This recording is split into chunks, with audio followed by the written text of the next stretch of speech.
Welcome to Success Blueprint for JEA and NEET. Join the class 12th Biology. Study at your own pace and save your time and energy. Please like and subscribe for more educational videos. जय छात्रों, आज हम जैव प्रौद्योगिकी और इसके प्रक्रमों को जानेंगे। क्या कोई शब्द जैव प्रौद्योगिकी को परिभाषित कर सकता है?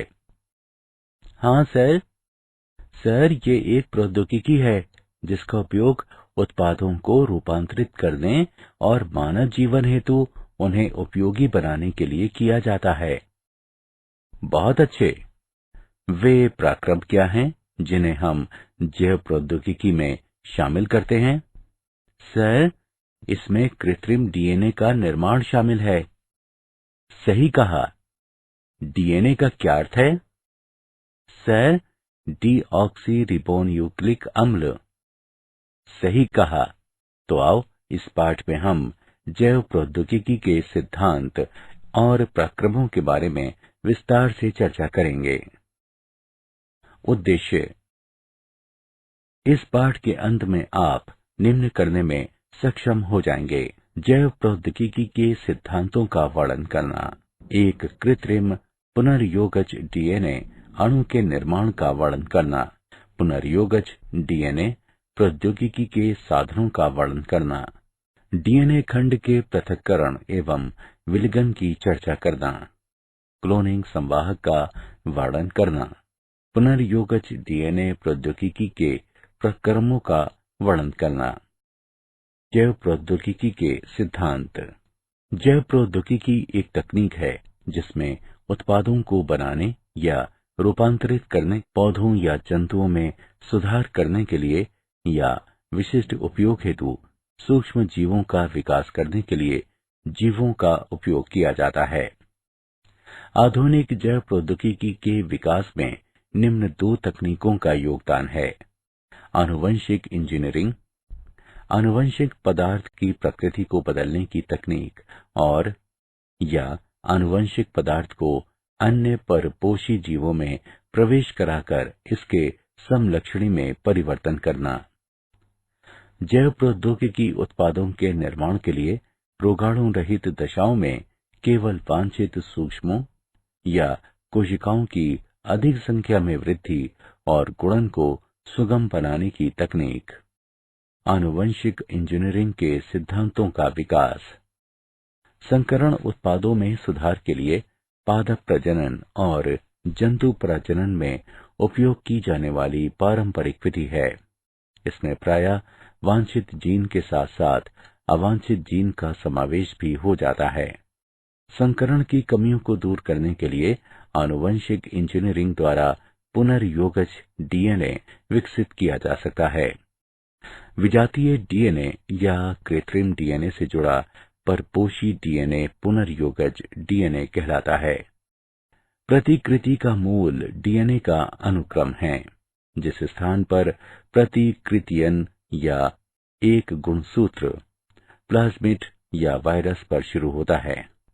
जीवाणु, प्लाज्मिड तथा छोटे वायरसों सहित छोटे डीएनए के लिए एकल मूल ही पर्याप्त है। बड़े डीएनए में अनेक मूल होते हैं और डीएनए प्रतिकृतियन उन सभी मूलों पर शुरू होता है। कृत्रिम पुनर्योगज डीएनए अणु का निर्माण।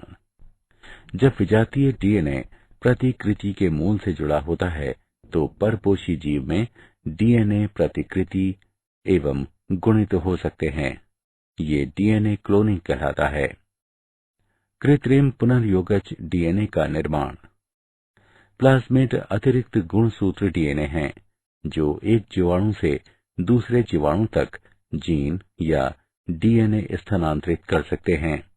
वे साल्मोनेला टाइफीमोरियम के प्लाज्मिड से प्रतिजैविक प्रतिरोधी जीन को प्रतिबंधन एंजाइम्स द्वारा काटकर अलग करते हैं।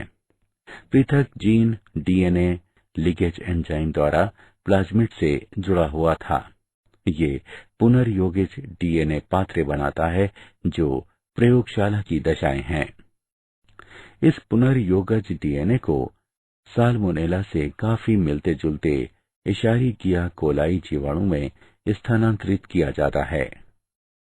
प्रतिजैविक प्रतिरोधी जीन ई कोलाई में प्रतिकृति बना सकते हैं और बहुप्रतियां बनती हैं।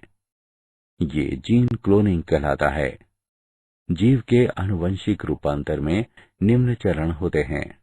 वांछित जीन युक्त डीएनए की पहचान, चिन्हित जीन का परपोषी में स्थानांतरण, स्थानांतरित डीएनए को परपोषी में सुरक्षित रखना तथा उसकी संतति में स्थानांतरित करना। पुनर्योगज डीएनए तकनीक के साधन। प्रतिबंधन एंजाइम। प्रतिबंधन एंजाइम न्यूक्लिएजेस कहलाने वाले एंजाइमों के वर्ग में आते हैं। ये एंजाइम डीएनए द्विकुंडलिनी को विशिष्ट अनुक्रम पर काट सकते हैं। ये दो प्रकार के होते हैं, एक्सोन्यूक्लिएज, एंडोन्यूक्लिएज। एक्सोन्यूक्लिएज ये एंजाइम डीएनए के सिरों से न्यूक्लियोटाइड को अलग करते हैं। एंडोन्यूक्लिएज ये डीएनए के भीतर विशिष्ट स्थलों पर काटते हैं। ये एंजाइम डीएनए में पैलिंड्रोमिक न्यूक्लियोटाइड अनुक्रम कहलाने वाले विशिष्ट अनुक्रमों की पहचान करते हैं। पैलिंड्रोमिक न्यूक्लियोटाइड अनुक्रम ये क्षार युग्म का अनुक्रम है जो पढ़ने के अभिविन्यास को समान रखने वाले दोनों लड़ियों में एक जैसा पढ़ा जाता है। निम्न अनुक्रमों को 5 प्राइम से 3 प्राइम दिशा में या 3 प्राइम से 5 प्राइम की दिशा में पढ़ने पर दोनों लड़ियों में एक जैसा पढ़ा जाता है। 5 prime GAATTC 3 prime, 3 prime CTTAAG 5 prime. प्रथम प्रतिबंधन एंडोन्यूक्लिएज हिंद 2 था। प्रतिबंधन एंडोन्यूक्लिएज एंजाइम की क्रिया द्वारा पुनर्योगज डीएनए के निर्माण में चरण। कुछ जीवाणुओं में प्रतिबंधन एंजाइम प्राकृतिक रूप से पाए जाते हैं और विषाणुओं के विरुद्ध रक्षा तंत्र के रूप में कार्य करते हैं। प्रत्येक प्रतिबंधन एंजाइम एक विशिष्ट स्थल यानी पहचान स्थल पर काटता है जहां न्यूक्लियोटाइड्स का एक विशिष्ट अनुक्रम पाया जाता है। प्रतिबंधन एंजाइम ECO R1 में निम्न पहचान स्थल होते हैं, GAATTC, CTTAAG। इसका अर्थ है कि ECO R1 इस अनुक्रम में केवल G और A के बीच काटेगा। चरण 1, ECO R1 के लिए पहचान स्थल युक्त डीएनए का एक खंड नीचे दिया गया है। चरण 2, ECO R1 डीएनए लड़ी को पहचान स्थल पर काटता है, G और A के बीच। चरण 3, डीएनए लड़ी विखंडित हो जाती है। इससे खुले न्यूक्लियोटाइड्स या चिपचिपे छोर वाले डीएनए खंड उत्पन्न होते हैं। अन्य प्रतिबंधन एंजाइम उदाहरण के लिए हिंद 2 में सीध में काटता है और बंद न्यूक्लियोटाइड वाले डीएनए खंड उत्पन्न करता है। ये खंड अनासंजी सिरे कहलाते हैं। चिपचिपे सिरे और अनासंजी सिरे एक अन्य डीएनए एंजाइम लीकेज द्वारा बंधन कहलाने वाली प्रक्रिया में आपस में जोड़े जा सकते हैं। डीएनए लीकेज डीएनए की मरम्मत और प्रतिकृतियन में शामिल होते हैं। लीकेज का कार्य बंधन कहलाने वाली प्रक्रिया में डीएनए खंडों को पुनः जोड़ना है। डीएनए खंड 4 युग्म रेखा का उपयोग करके आपस में जुड़ जाते हैं। डीएनए के एक खंड के खुले न्यूक्लियोटाइड्स दूसरे डीएनए खंड के लिए 4 युग्मों द्वारा आकर्षित किए जाते हैं। खंड एंजाइम डीएनए लीकेज द्वारा जुड़े होते हैं जो खंडों को उनकी शर्करा फॉस्फेट रीढ़ पर जोड़ते हैं। यदि डीएनए खंड अलग अलग स्रोतों से है तो पुनर्योजन डीएनए उत्पन्न होता है। डीएनए का उत्पादन। पुनर्योगज डीएनए का उत्पादन प्रतिबंधन एंजाइम ECO-R1 की क्रिया के परिणाम स्वरूप होता है और बंधन को निम्नलिखित आरेख में दर्शाया गया है। एंजाइम दोनों डीएनए को समान आमाप पर काटता है। उसके बाद दोनों डीएनए खंडों को चिपचिपे सिरों पर जोड़ा जा सकता है और इसके फलस्वरूप पुनर्योगज डीएनए बनता है। डीएनए खंड का पृथक्करण एवं विलगन। डीएनए खंडों को जेल इलेक्ट्रोफोरेसिस यानी विद्युत कण संचलन का उपयोग करके अलग किया जा सकता है। विभिन्न आकार वाले अणुओं को सरंध्री स्पंज जैसे मैट्रिक्स में अलग करने के लिए इलेक्ट्रोफोरेसिस में विद्युत धारा का उपयोग किया जाता है। बड़े अणुओं की तुलना में छोटे अणु जेल रंध्रों से बहुत आसानी से गति करते हैं। फिल छात्र जो सैमब्रुक और बिल सागडेन ने अत्यधिक शुद्ध समुद्री घास से बने एगारोज जेल का उपयोग करके डीएनए इलेक्ट्रोफोरेसिस तकनीक विकसित की है। जेल को विद्युत प्रवाहित होने वाले लवण विलयन से भरे टैंक में डुबोया जाता है। पिपेट का उपयोग करके डीएनए प्रतिदर्श को एगारोज जेल में बने स्थानों में लाता जाता है। डीएनए प्रतिदर्श रंगहीन होते हैं, लेकिन शोधकर्ता नीले रंग की ट्रैकिंग डाई मिलाते हैं। इससे प्रतिदर्शों को लादना और जेल से होकर डीएनए प्रवासन को आंखों द्वारा देखना आसान हो जाता है। डीएनए रीढ़ में स्थित फॉस्फेट समूह ऋणात्मक आवेशित ऑक्सीजन लेकर डीएनए अणु को पूरी तरह से ऋण आवेशित कर देते हैं। विद्युत धारा में ऋणात्मक आवेशित डीएनए इलेक्ट्रोफोरेसिस कक्ष के धनात्मक ध्रुव की ओर चले जाते हैं। डीएनए अणु एगारोज मैट्रिक्स के रंध्रों की रेप्टेशन रेप्टाइल जैसे सप्र की तरह की क्रिया द्वारा जेल से होकर स्थानांतरित होते हैं। दिए गए समय में छोटे डीएनए खंड बड़े खंडों की तुलना में तेजी से गति करते हैं और अधिक दूर तक जाते हैं। इस तरह डीएनए खंड एक एगारोज जेल में आमाप अनुसार अलग अलग किए जा सकते हैं। मूल्यांकन। आइए आगे बढ़ने से पहले ये जानें कि आपने कितना सीखा। सही विकल्प को उठाकर उसके स्थान पर भरें। क्लोनिक संवाहक। एक डीएनए अणु जो विजातीय डीएनए को एक परपोषी की कोशिका में ले जाता है, जीवाणु कोशिका के भीतर प्रतिकृति बनाता है और स्वयं की अनेक प्रतियां उत्पन्न करता है और विजातीय डीएनए क्लोनिंग संवाहक कहलाता है। क्लोनिंग संवाहक प्रतिबंधन एंजाइमों के लिए अगले महत्वपूर्ण साधन हैं। सामान्य क्लोनिंग संवाहक प्लाज्मिड और जीवाणुभोजी हैं। एक संवाहक में क्लोनिंग को आसान करने के लिए निम्न विशेषताओं की आवश्यकता होती है। प्रतिकृतियन की उत्पत्ति यानी मूल। यह एक अनुक्रम है जहां से प्रतिकृतियन की शुरुआत होती है और डीएनए का कोई भी टुकड़ा जब इस अनुक्रम से जुड़ जाता है तो अगली कोशिकाओं में प्रतिकृतियन कर सकता है। वर्ण योग्य चिन्हक। मूल ओरी के साथ संवाहक को वर्ण योग्य चिन्हक की भी आवश्यकता होती है, जो रूपांतरजों और अरूपांतरजों की पहचान करने में सहायता करते हैं। उदाहरण के लिए एम्पिसिलिन, क्लोरैम्फेनिकोल, टेट्रासाइक्लिन आदि जैसे प्रतिजैविकों के प्रति प्रतिरोध क्रोडित करने वाले जीनों का वर्ण योग्य चिन्हकों के रूप में उपयोग किया जाता है। रूपांतरण। ये एक प्रक्रिया है जिसके द्वारा एक डीएनए खंड को परपोषी जीवाणु में प्रवेश कराया जाता है। क्लोनिंग संवाहक। क्लोनिंग स्थल। ये वे स्थल हैं जहां पर विजातीय डीएनए जुड़ता है। निवेशी निष्क्रियता। प्रतिजैविक प्रतिरोधी जीन का उपयोग करके पुनर्योगजों का चयन करना एक जटिल प्रक्रिया है, इसलिए एक वैकल्पिक विधि विकसित की गई है।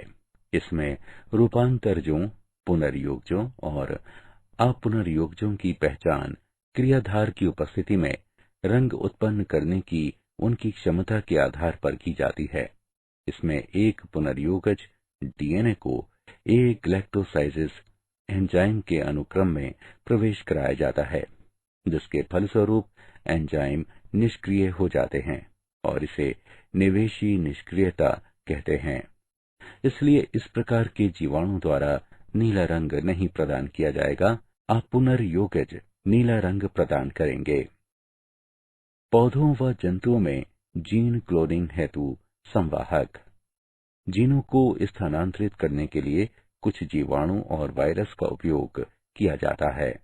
उदाहरण के लिए अनेक द्विबीजपत्री पौधों पर पाया जाने वाला रोगजनक एग्रोबैक्टीरियम ट्यूमीफेशियंस टी डीएनए कहलाने वाले डीएनए का खंड स्थानांतरित करता है और पौधों की कोशिकाओं को ट्यूमर अर्बुद में रूपांतरित कर देता है और अर्बुद कोशिकाएं रोगजनक के लिए जरूरी रसायनों का उत्पादन करती हैं।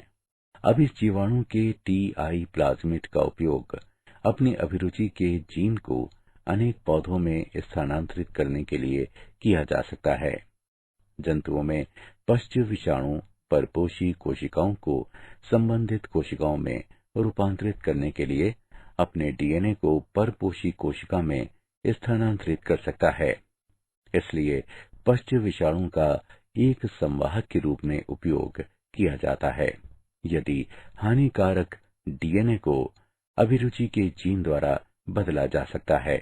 सक्षम आतिथेय यानी पुनर्योगज डीएनए के साथ रूपांतरण हेतु। डीएनए जलरागी अणु होते हैं, इसलिए इसे कोशिका झिल्ली से होकर गुजारने के लिए कोशिका को कैल्शियम जैसे द्विसंयोजन धनायन की विशिष्ट सांद्रता के साथ संसाधित किया जाता है। ऐसी कोशिकाओं को पहले पुनर्योगिज डीएनए के साथ बर्फ पर रखा जाता है, तब पुनर्योगिज डीएनए को उन कोशिकाओं में बलपूर्वक प्रवेश कराया जाता है। इसके बाद उन्हें थोड़े समय के लिए 42 डिग्री सेल्सियस पर रखा जाता है और पुनः इसे वापस बर्फ पर रखा जाता है।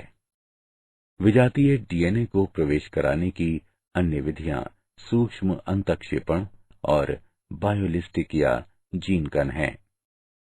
सूक्ष्म अंतःक्षेपण में डीएनए को सीधे केंद्रक में अंतःक्षेपित किया जाता है और जीनकन में कोशिकाओं पर डीएनए से विलेपित स्वर्ण और टंगस्टन के उच्च वेग सूक्ष्म कणों से बमबारी की जाती है।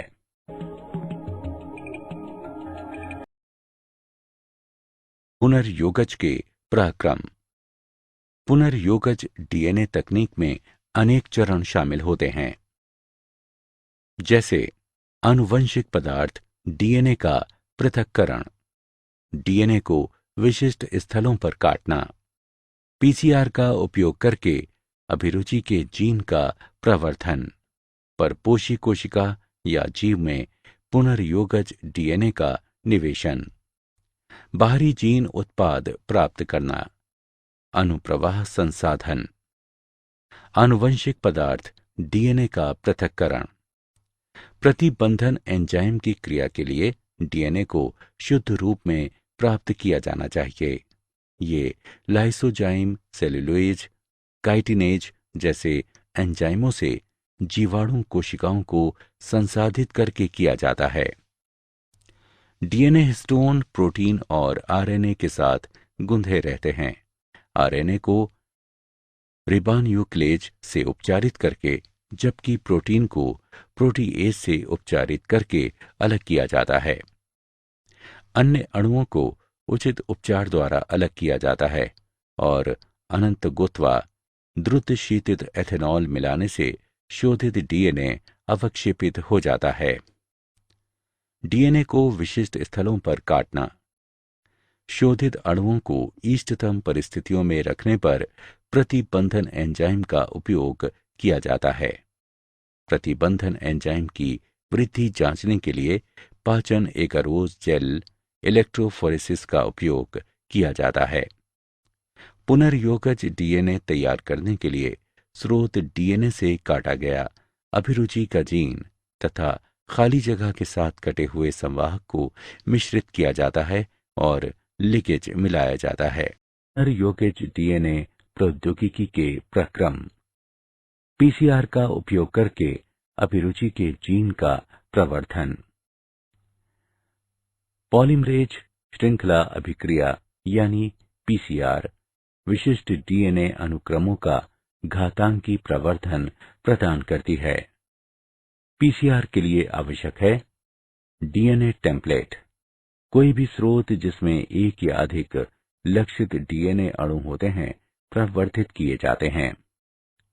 उपक्रमक समान G+C सामग्री के साथ साथ लगभग 10 से 18 न्यूक्लियोटाइड्स के रासायनिक संश्लेषित अल्प न्यूक्लियोटाइड का युग्म उपक्रमकों के रूप में कार्य करता है, जो एक दूसरे के प्रति सीधे डीएनए संश्लेषित करते हैं। एंजाइम सामान्य रूप से उपयोग किए जाने वाले दो एंजाइम हैं, टैग पॉलीमरेज और वेंट पॉलीमरेज। ये 95 डिग्री सेल्सियस पर 1 से 2 मिनट तक बचे रह सकते हैं। इस तकनीक में 3 चरण शामिल हैं। 1. विकृतीकरण, लक्षित डीएनए का गलन। द्विलड़ीय डीएनए से इसकी पूरक लड़ियों को पृथक करने के लिए उच्च तापमान यानी 15 सेकंड के लिए 95 डिग्री सेल्सियस का उपयोग करके इसे विकृत किया जाता है। डीएनए संश्लेषण के लिए प्रत्येक पृथक एक लड़ीय डीएनए टेम्पलेट के रूप में कार्य करता है। 2. उपक्रमक तापानुशीलन। विकृत डीएनए लड़ियों के लिए 2 अल्प न्यूक्लियोटाइड उपक्रमकों का तापानुशीलन अतिरिक्त उपक्रमक मिलाकर और 60 सेकंड के लिए लगभग 68 डिग्री सेल्सियस तापमान कम करके किया जा सकता है।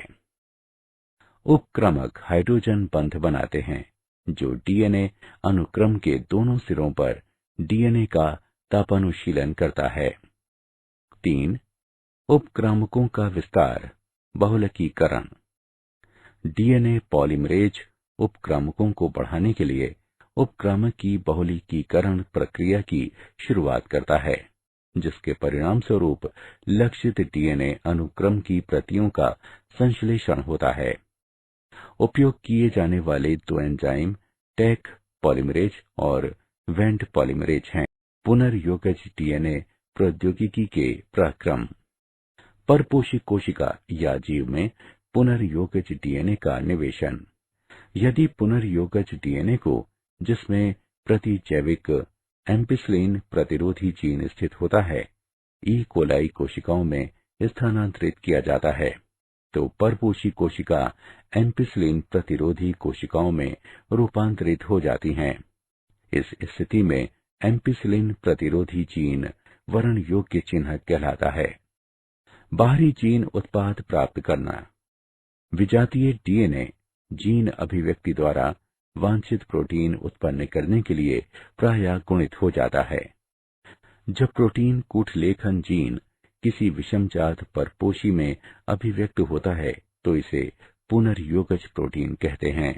अधिक मात्रा में उत्पादों को उत्पन्न करने के लिए 100 से 1000 लीटर आयतन वाले बायोरिएक्टर का उपयोग किया जाता है। बायोरिएक्टर वृद्धि परिस्थितियों यानी तापमान, पीएच, क्रियाधार, लवण, विटामिन, ऑक्सीजन का उपयोग करके वांछित उत्पाद प्राप्त करने के लिए अनुकूलतम परिस्थितियां प्रदान करता है। प्रायः विलोडन प्रकार के बायोरिएक्टर का उपयोग किया जाता है जो सामान्यतः बेलनाकार होते हैं या जिनके आधार घुमावदार होते हैं। विलोडक बायोरिएक्टर में ऑक्सीजन उपलब्धता व उसके मिश्रण का काम करते हैं। विकल्पतः हवा बुलबुले के रूप में बायोरिएक्टर में भेजी जा सकती है। एक बायोरिएक्टर में निम्न घटक होते हैं: 1 प्रक्षोभक तंत्र, ऑक्सीजन प्रदाय तंत्र, झाग नियंत्रण तंत्र, तापक्रम नियंत्रण तंत्र, पीएच नियंत्रण तंत्र और प्रतिचयन प्रद्वार। पुनर्योगज डीएनए प्रौद्योगिकी के प्रक्रम। अनुप्रवाह संसाधन। इसमें पृथक्करण व शोधन शामिल है। इसे सामूहिक रूप से अनुप्रवाह संसाधन कहते हैं। औषधि के मामले में ऐसे संरूपण को चिकित्सीय परीक्षण से गुजारते हैं। अनुप्रवाह संसाधन प्रत्येक उत्पाद के लिए भिन्न भिन्न होता है। क्या आप जानते हैं, आनुवंशिक रोगों से नवजात शिशुओं की मृत्यु के बारे में पहले से डॉक्टरों को ये पता चल जाता है कि इसके लिए कौन दोषी है। अब वैज्ञानिकों ने नियमित चिकित्सा देखभाल के लिए जीन मैपिंग के करीब पहुंचकर 1 सप्ताह के बजाय कुछ ही दिनों में उन शिशुओं के डीएनए के कुट लेखन का एक तरीका खोज लिया है। सिर्फ 50 घंटों में हम नवजात शिशु के जीनोम का विकोडन और व्याख्या कर सकते हैं। सारांश। आइए हमने जो कुछ सीखा है उसे संक्षेप में दोहराएं। जैव प्रौद्योगिकी एक तकनीक है जिसमें उत्पादों को बनाने या रूपांतरित करने, पौधों या जंतुओं में सुधार करने के लिए या विशिष्ट उपयोग हेतु सूक्ष्म जीवों का विकास करने के लिए जीवों का उपयोग किया जाता है। संकरण की कमियों को दूर करने के लिए आनुवंशिक इंजीनियरिंग द्वारा पुनर्योगज डीएनए विकसित किया जा सकता है। जब विजातीय डीएनए प्रतिकृति के मूल से जुड़ा होता है तो परपोषी जीव में डीएनए प्रतिकृति व गुणित हो सकते हैं। ये डीएनए क्लोनिंग कहलाता है। प्रतिजैविक प्रतिरोधी जीन ई कोलाई में प्रतिकृति बना सकते हैं और बहुप्रतियां बनती हैं। ये जीन क्लोनिंग कहलाता है। प्रतिबंधन एंजाइम डीएनए द्विकुंडलिनी को विशिष्ट अनुक्रम पर काट सकते हैं। पुनर्योगज डीएनए प्रतिबंधन एंजाइम EcoR1 और बंधन की क्रिया द्वारा उत्पन्न किए जा सकते हैं। डीएनए खंडों को जेल इलेक्ट्रोफोरेसिस यानी वैद्युत कण संचलन का उपयोग करके अलग किया जा सकता है। एक डीएनए अणु जो विजातीय डीएनए को एक परपोषी कोशिका में ले जाता है, जीवाणु कोशिका के भीतर प्रतिकृति बनाता है और स्वयं की अनेक प्रतियां उत्पन्न करता है और विजातीय डीएनए क्लोनिंग संवाहक कहलाता है। पुनर्योगज डीएनए तकनीक में अनेक चरण शामिल होते हैं। आनुवंशिक पदार्थ यानी डीएनए का पृथक्करण, डीएनए को विशिष्ट स्थलों पर काटना, पीसीआर का उपयोग करके अभिरुचि के जीन का प्रवर्धन, परपोषी कोशिका जीव में पुनर्योगज डीएनए का निवेशन, बाहरी जीन उत्पाद प्राप्त करना।